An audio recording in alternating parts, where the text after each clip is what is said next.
Хайырлы иртә, эфирдә Татарстан яңалыклары, студияда Гөлназ Ибрахимова бүгенге чыгарылышта. Җәйге ялларда яңа мөмкинлекләр, туристик чартерлар исемлегендә яңа юнәлешләр. Мәхәббәт гомерне озайта. Буа районының яңа Чәчкап авылында гомер итүче Нәгыйбуллиннар гаиләсендә кунакта. Казак җырлары берләштерде. Зөя шәһәр утравында үзенчәлекле фестиваль узды.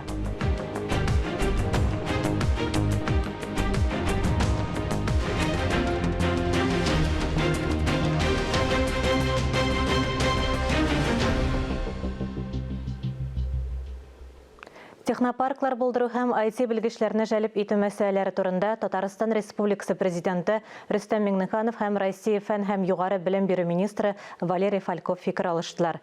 Очрашу Мәскәүдә узды. Әңгәмәдә Иннополис университетын үстерү мәсьәләләре турында сөйләштеләр.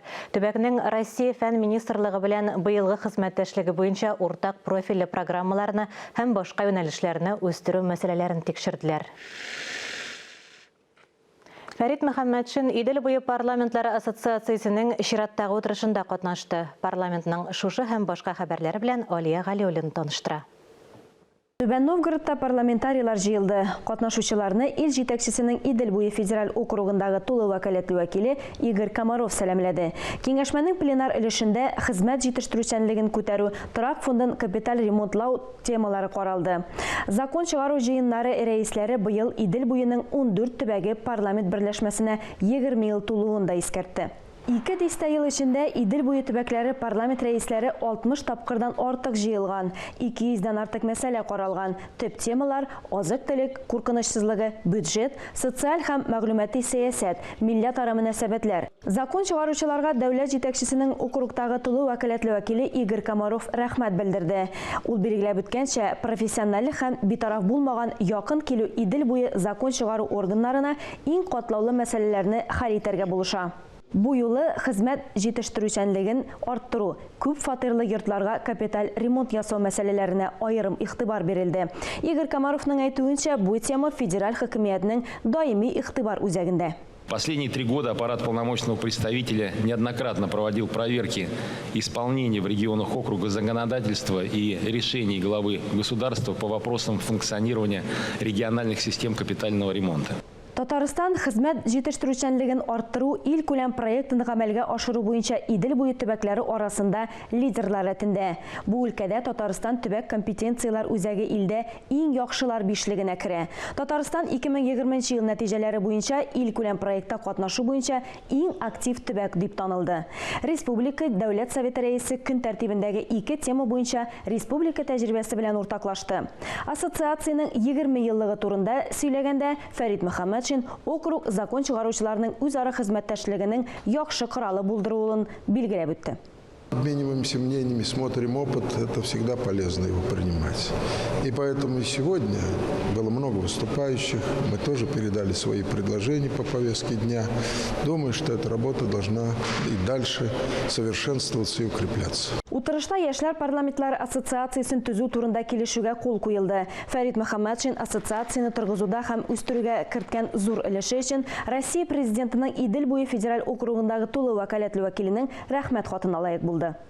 Бүген 15 июньдә парламентарийлар Дәүләт Советы утырышына җыела. Депутатлар узган ел өчен республика бюджетын тулысынча расларга исәпли. Хисап палатасы вәкилләре үз эшләре турында сөйли. Шулай ук парламентарийлар Татарстан белән Башкортстан һәм Чувашия чикләренең урнашу урыны турында килешүләр кабул итәргә ниятли. Кадрлар мәсьәләсе дә карала.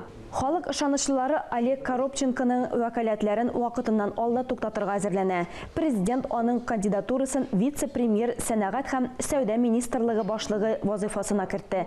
Бу карарны шулай ук парламентарийлар килештерергә тиеш. Дәүләт Советы Россия җинаять кодексына наркотиклар тараткан өчен җәзаны катгыйландыруга кагылышлы үзгәрешләр кертергә әзер.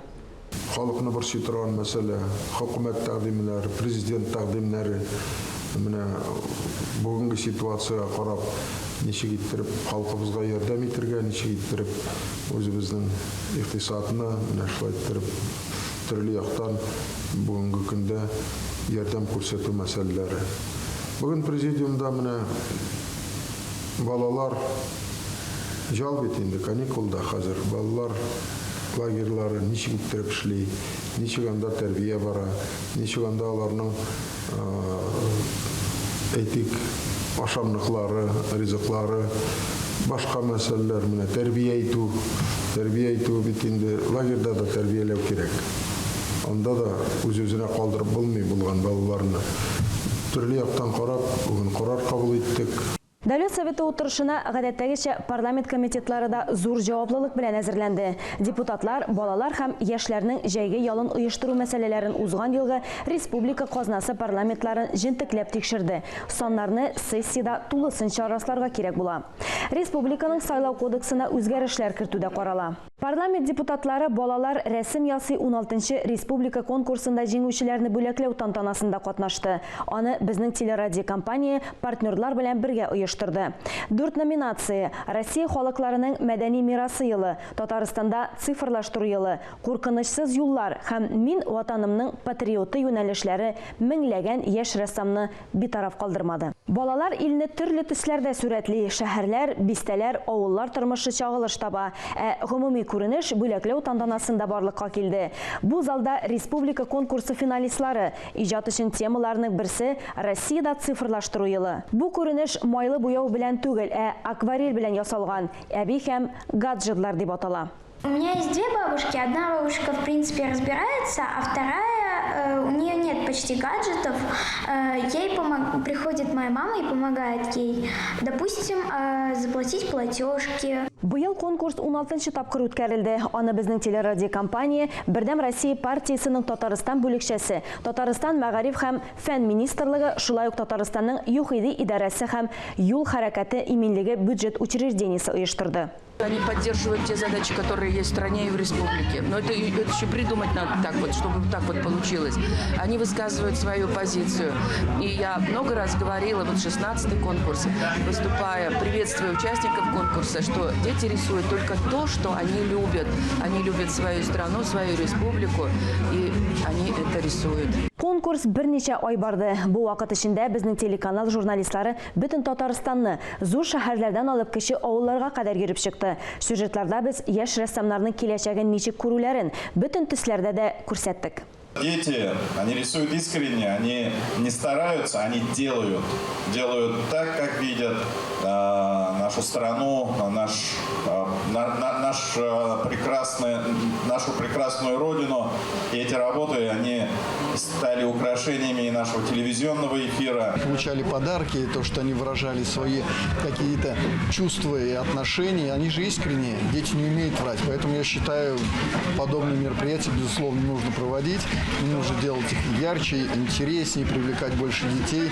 И мы думаем, что тем самым сформируем некий такой социальный иммунитет у детей. Зарница җитештерү берләшмәсендә һәм Казан Союз мультпаркында да иҗат иреген хупладылар. Конкурсны үткәрү датасы да традицион. Бүләкләү тантанасын Россия көне алдыннан уздырулары символик мәгънәгә ия. Чөнки балалар илнең киләчәге һәм алар аны якты буяулар белән ясый. Парламент хәбәрләре турында кыскача шулар иде. Быел Татарстан ярдәмендә Россиянең төрле төбәкләрендә 400-дән артык сабан туе оештырыла. Дөньяның 35 илендә яшәүче милләттәшләребез дә сабан туен үткәрә. Сабан туеның төп бизәге татарча көрәш. Быел Казанда батыр калучыларга традицион тәкә, шулай ук квадроцикллар бүләк ителә. Башкалада сабан туе киләсе шимбә-якшәмбе 18-19 июньдә була. Сабан туенда гадәттәгечә ат узышлары, төрле милли уеннар, бай концерт программалары да каралган. Сабан туе программалары турында тулырак мәгълүмат Республика мәдәният министрлыгының рәсми сайтында урнаштырылган. Халкыбызның милли бәйрәмен уздыру мәсьәләсе ул менә шушы җәй чорында гына түгел. Ул аңарга әзерлек ел дәвамында бара. Һәм гомумән менә өздексез рәвештә, даими рәвештә алып барыла. Сабан туеның уздыру методикасы курслары белән бер рәттән без менә Татарстан Республикасы мәдәният министрлыгы белән бергә уздырабыз. Ни өчен эшләнә алар? Беренчедән сабан туены уздырыр өчен, ул барыбызга да мәгълүм булганча Татарстан районнары шәһәрләрендә генә түгел, гомумән илебезнең 35 төбәгендә һәм Россия Федерациясының 58 төбәгендә уздырыла. Ул чынлыкта да бик зур сан. Сабан туена әзерләнүнең беренчелеше бүләк җыю. Әлбәттә, аның исеме районына карап үзгәрә, күкмаралар сөрәнди, балташлар әрәпәди. Ә байлар сабасында ничек дип атала икән? Хәбәрчебез Мөршидә Җихан репортажы.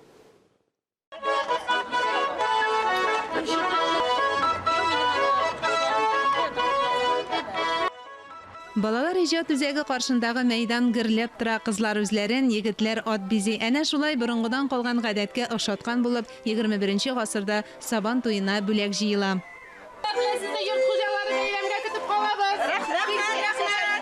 Бүләк җыючыларның беренче тукталышы Татарстан урамы. Ике якта исәнләшеп күрешә, хуҗалар мул итеп бүләкләр дә, балалар өчен тәм-томнар да өләшә.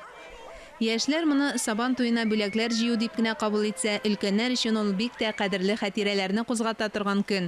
Әлфия Кәримуллина күңелендә дә балачак хатирәләре яңара. Туып үскән Кече Шыңар авылында бүләк сабалар әйтсәк, бирнә җыю йоласын сагынып кайта-кайта искә ала.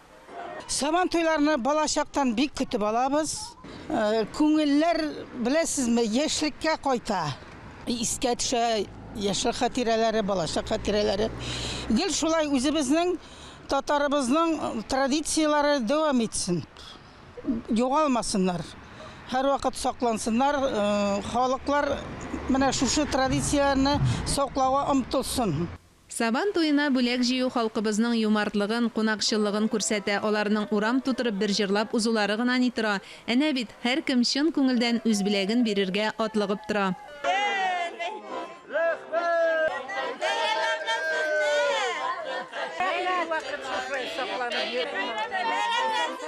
Ел сайын шулай дип әзерләп куям.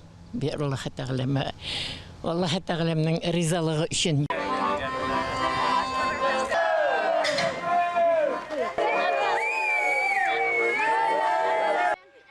Йола бәйрәмнәренең кадерен белүче Тәкмилә апа бүләген алдан ук әзерләп куйган. Ә бирнә җыючылар рәхмәткә юма. Без бу көнне бик көтеп алдык. Алдан әзерләнеп, матур костюмнарыбызны әзерләп, татар халкының матур киемнәрен киеп, җырларыбызны кабатлап. Иң изге теләкләр теләп бирелгән бүләкләрне Сабан туенда мәйдан тотучыларга бирүе дә күңелле. Әлеге бүләкләрнең бер өлеше Сабан туенда катнашучыларга насыйп булды. Димәк, Камәрия апа ситсысыннан күлмәк тегеп кигән уңган Саба кызларын Казан Сабан туе көтә. Бүләкләрнең икенче өлеше нәкъ кала бәйрәменә китте. Мөршидә Җихан, Гөлшат Галиәкбәрова, Рәзил Нигъмәтов, Татарстан яңалыклары өчен махсус Саба районыннан. Татарстан Республикасының Милли китапханәсендә почта маркалары тарих фрагментлары дигән күргәзмә ачылды. Ул Идел буе Болгар дәүләтендә ислам динен кабул итүнең 1100 еллыгына багышланган. Экспозициядә 1950-2014 еллардагы 150гә якын төрле мөселман илләренең почталары чыгарган маркалар урнашкан. Маркалар мөселман дөньясының дөнья фәненә, мәдәнияткә һәм рухияткә керткән өлешен чагылдыра. Әлеге чарага багышлап фикер алышу да оештырылды. Идел буе Болгар дәүләтенең 1100 еллыгына багышланган яңа марка һәм конверт тәкъдим ителде. Чарада шәхси коллекционерлар, рәссамнар катнашты. Бу коллекцияда төрле мөселман илләрендә мөселман илләренең почталары тарафыннан чыгарылган маркалар тупланган. Иске марка минем коллекция, минем тупламада 1929 елга карый. Иң яңасы 21 майда Болгарда почта Россия почтасы тарафыннан чыгарылган һәм Ак мәчет рәсеме төшерелгән почта Россия маркасы. Дөньяга танылган мәшһүр галимнәр багышланган булса, икенчеләре мөселман архитектураларына, мәчетләренә, университетларына багышланган маркалар. Эфирда яңалыклар программасы дәвам итәбез. Зөя шәһәр утравында кунаклар җырлады да, ярышты да, милли ризыклардан сыйланды да. Биредә традицион казачий круг фестивале узды. Борынгы һәм заманча казак җырларын башкару өчен республиканың барлык төбәкләреннән иҗат коллективлары, хорлар җыелды. Бәйрәмне безнең иҗат коллективы да күзәтте.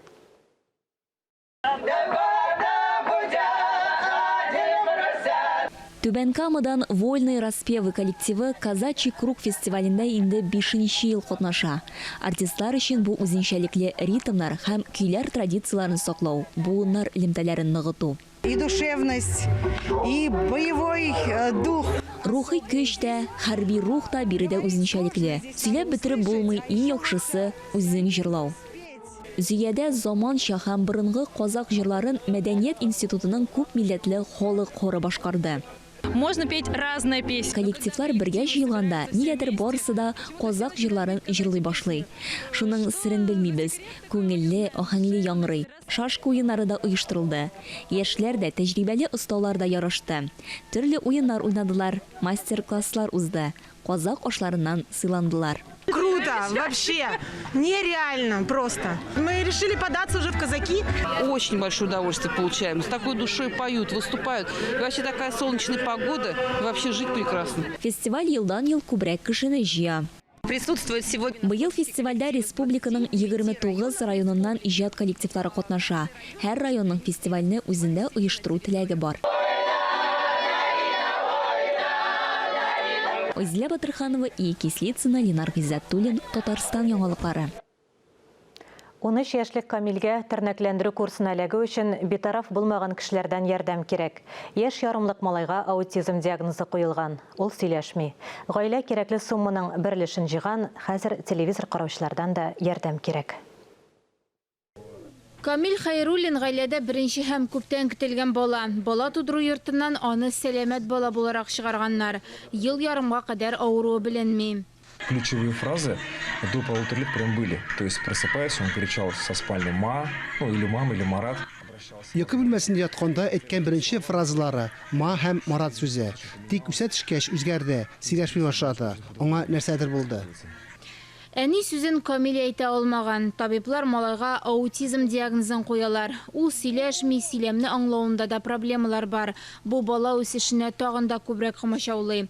Менә 2 ел инде әти-әнисе тернәкләндерү үзәгендә шөгыльләнә. Бу вакыт эчендә Камилнең тотышында алга китеш күзәтелә. Аралашу юк бит. Мәктәптә юк, яшәшләрдә нәрсәдә түгел. Аның белән аралашу даирәсе мин, әни һәм әби, башка якын туганнарым. Ә монда ул үзен бөтенләй башкача тота. Үзен иркенрәк хис итә. Дәвалануны туктатырга ярамый. Тик хәзер гаиләдә финанс кыенлыклары сәбәпле Камил белән шөгыльләнүне туктатканнар. Эш атна инде малай педагогларга йөрми. Бу вакыт эчендә хәле начарая гына. Бала тынычсызлана, көйсезләнә. Сөйләшми торган баланы ишарәләр, планшет, карточкалар ярдәмендә аралашырга өйрәтергә була. Баланың үтенечләре күбрәк булган саен, аңа яшәү җиңелрәк була бара. Әгәр күнекмәләрне туктатсаң, баланың тотышында башка кимчелекләр барлыкка килергә мөмкин. Малай бик актив, велосипедта йөрергә, йөзергә ярата. Чиратлап бер-берсен алыштырып, әти-әниләре Камилне дәресләргә алып бара. Аның белән буш вакытларын үткәрә. Кай чагында өлкән яшьтәге аутистларны чыратам. Алар белән өлкән яшьтәге әти-әниләр дә йөри.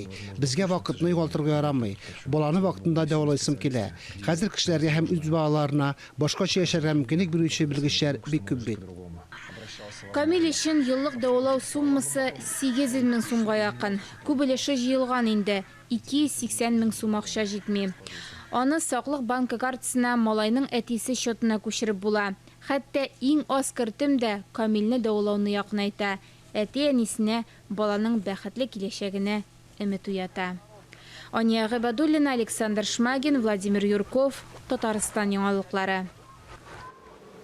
Приморье крайында Сахалинда, Төньяк Кавказда ял итүчеләргә уңайлыклар артты. Җәйге туристик чартерлар исемлегендә Калининградтан алып Камчаткага кадәр яңа юнәлешләр барлыкка килде. Иксез-шиксез зур илнең кайсы урыннарында ялны файдалы һәм күңелле итеп үткәреп була. Бу хакта киләсе язмада. Казан Кремле тарихы белән танышу, Зия шәһәр утравында, Болгарда яки Зәңгәр күлдә булуы мөмкинлеге. Татарстан буенча җәйге туристик чартер программасында Мәскәү, Санкт-Петербург кунакларына төрле форматлар бар. Ә казанлыларны Мәскәү, Төньяк башкаласы буйлап экскурсияләр көтә. Чартер рейслары 2 юнәлештә дә эшли. Запущены туристические чартеры в Казань. Яз көнне Казанга чартерлар җибәрелде. Алар җәй буена оча. Самолетлар Төмән өлкәсенә дә оча. Быел Санкт-Петербургтан Тобольский шәһәренә яңа элемтә ачылды. Җәйге туристик чартерлар Калининградтан алып Камчаткага кадәр бар. Самолетларның күбесе Мәскәүдән оча. Шулай ук Санкт-Петербургтан да очыш вариантлары бар. Җәй башында Камчаткага һәм Алтайга турлар ачылды. 16 июньнән Карелиягә, 20-ннән Төмән өлкәсенә чартер самолетлары оча башлый. Июнь аенда туристлар беренче тапкыр Чечняга һәм Төньяк Кавказга очты. Ключевая задача. Төп бурыч уңайлы тулысынча әзер турларны формалаштыру. Бәяләр базар бәясеннән 2 тапкырга арзанрак. Біз федераль бюджеттан мондый самолетлар бәяләренең яртысын субсидиялибез. Бу җәйдә чартер программасының географиясе 12 төбәккә кадәр киңәйде. Аннан теләгән һәркем файдалана ала. Фанис Мөхәммәтов, Валентина Васильева, Татарстан яңалыклары. Мәхәббәт яшәтә дә, яшәртә дә. Буа районының яңа Чәчкап авылындагы мөритүче Нәгыйбуллиннар гаиләсе әлеге гыйбарәгә үз мисалларында инанганнар. Күркәм гаиләнең бәхетле мизгелләре турында киләсе сюжетта. Мәхәббәт тарихы безне яңа Чәчкап авылына алып килде. Сюжет геройлары Галимуллиннар, Латыповлар гаиләсе, студент чакта танышканнар. Икесе дә чын мәхәббәтнең барлыгына ышана. Яратусыз яшәп булмас иде, ди гаилә башлыгы. Елмайышан, көлеш йөзле, һәр вакытта балкып тора оптимист, әлхәмдүшкер, кайгырып тормый. Мәхәббәт ул бәлки тора тагында кичләнә торгандыр. Менә мин шулай дип уйлыйм. Кешенә 2 ел әле өйрәнү вакыты була. Менә шул өйрәнү вакытында бер-береңне сынайсың. Дип уйлыйм инде, бу минем фикерләр. Ирем ничек уйлый торгандыр, анысын белмим. Латыповларның кавышуына 18 ел. Әти-әниләре үрнәк күрсәтә. Ләйләнең әти-әнисе Гөлнира һәм Рәис Насибуллиннар менә ярты гасыр инде пар канатлар булып яши. 6 ел очрашып йөргәннән соң кавышканнар. Рәиснең әти-әнисе төзегән төзек йортта гомер кичерәләр. Безнең кияүгә чыккан вакытта әти әйтте, бик ярак китәсең, кайтам дип, үзең теләп чыгасың, кайтам дип тә йөрмә, шунда бардың, шунда тор дип. Беренчедән менә шундый әти шулай җибәрде. Икенчедән, монда мин китәм дип килмәдем, авылны күтәрәм дип килдем.